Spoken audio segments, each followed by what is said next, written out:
Are you struggling to add a new field to your existing MongoDB collection? You're not alone. Today, we're going to tackle how to add a new validator for the last login date field in your collection. I understand how frustrating it can be when you're trying to enforce data types in your database, but can't seem to get it right.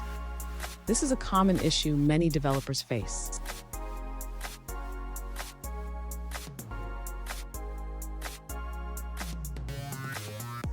Here's the specific question we're addressing. One user asked, how can I add a last login date field of type date to my existing collection called My Test Collection? They want to ensure that the new field enforces the date type correctly. Sound familiar? Let's dive into the solution. To understand the issue, we need to recognize that simply adding a new field won't enforce the data type. We need to modify the existing validator to include the new field and its type. And stick around.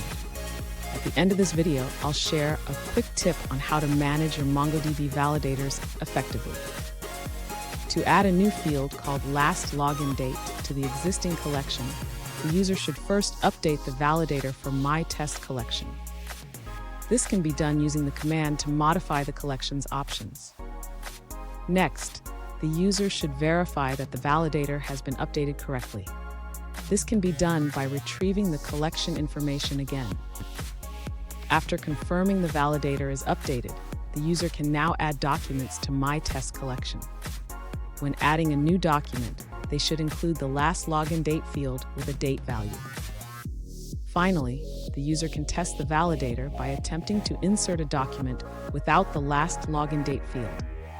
This should trigger a validation error, confirming that the validator is working as intended. Fun fact, did you know that MongoDB was originally developed for the purpose of handling big data? It's come a long way since then. Now let's look at the answers provided by other users.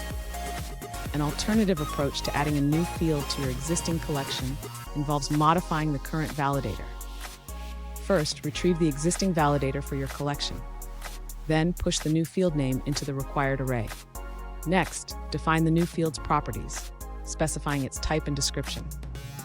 Finally, run the callmod command to update the validator with the new field.